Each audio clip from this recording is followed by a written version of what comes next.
بسم اللہ الرحمن الرحیم۔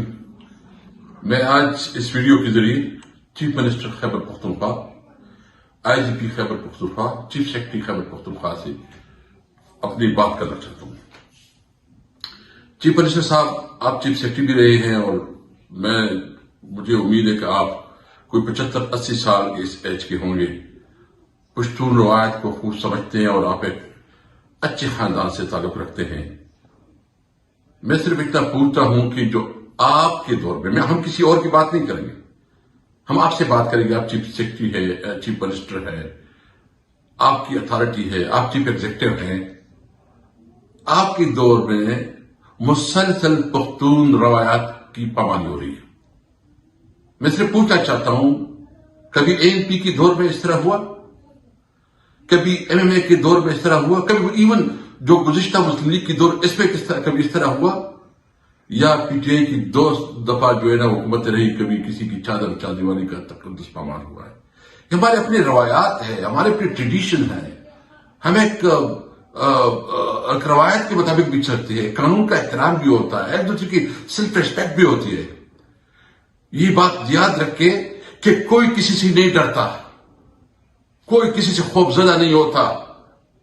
یہ حربے اگر کوئی اور جگہ پہ استعمال ہوتی ہو تو خیبر پختونخوا میں یہ حربے نہیں چلتے۔ میں صرف یہ پوچھنا چاہتا ہوں کہ یہ جو مسلسل اس قسم کے اقدامات ہو رہے ہیں اور یہاں بھی اغوا برائے بیان، اور جو آج کامران بنگش کا ہوا ہے، جس طرح اس کو اغوا کیا گیا ہے، اس کے حوالے سے، اور ایک ڈی ایس پی جو نام ابھی میں بھول گیا ہوں، اس نے آ کے اس کو اریسٹ کیا ہے۔ کامران بنگش کدھر ہے؟ انور زیب خان کو اریسٹ کیا گیا۔ اگر اس کے خلاف کوئی آپ کے پاس کوئی ان کے خلاف کوئی اس قسم کے الزامات ہیں یا کوئی اس کے خلاف کوئی ایف آئی آر ہے تو عدالت میں پیش کریں۔ ہم تو کسی اور سے نہیں پوچھتے۔ میں تو ڈی ایس پی سے بات نہیں کروں گا، میں تو چیف منسٹر سے بات کروں گا، چیف سیکرٹری سے بات کروں گا، میں آئی جی سے بات کروں گا کہ یہ روایات پختون کلچر کے مطابق نہیں ہے۔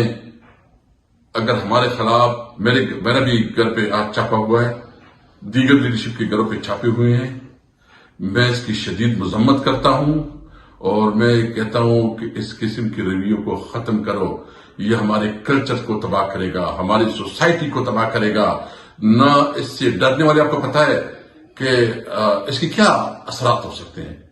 اغوا برائے تاوان زوروں پہ ہے، بطخوری زوروں پہ ہے۔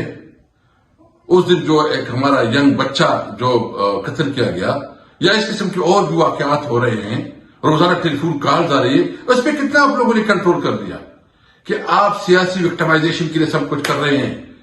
نواز شریف کے حوالے سے تو میں کل کروں گا انشاءاللہ تعالیٰ ڈیٹیل میں کہ اس کو کتنا ریلیف مل رہا ہے، کس طریقے سے اس کو لانے کے لیے تمام قانون، آئین، سب کو جو ہے نا باڑ میں پھینکا جا رہا ہے، اور دوسری طرف عمران خان کی طرف جس طرح اور پی ٹی آئی کی طرف ہو رہا ہے۔ تو اس سے یہ الیکشن ہے، یہ الیکشن تو نہیں، یہ سلیکشن ہے، اور سلیکشن بھی ایسا نہیں ہے نواز صاحب کو لسٹ دے دو کہ آپ اپوائنٹ کریں کہ کس کس کو ایم ایل اے بنانا ہے۔ اگر الیکشن کرنا ہے تو عوام نے فیصلہ کرنا ہے، اور انشاءاللہ الیکشن آنے دو، عوام فیصلہ کرے گی کہ عوام کس کے ساتھ ہے۔ باقی میں ڈیٹیل کل کروں گا لیگ اس پہ، لیکن میں چیف منسٹر سے مطالبہ کرتا ہوں کہ کامران بنگش کو امیڈیٹلی پروڈیوس کروائیں۔ اگر اس کے خلاف کوئی کیس ہے عدالت میں پیش کروائیں۔ میں چیف جسٹس سے بھی ریکویسٹ کروں گا، خاص کر چیف جسٹس آف پاکستان سے، کہ آپ نے کہا تھا کہ میں آئین کا محافظ ہوں، کیا یہ آئین کی حفاظت ہو رہی ہے؟ آپ کی ریسپانسبلٹی ہے کہ آپ اپنے شہریوں کو تحفظ دیں۔ پاکستان زندہ باد۔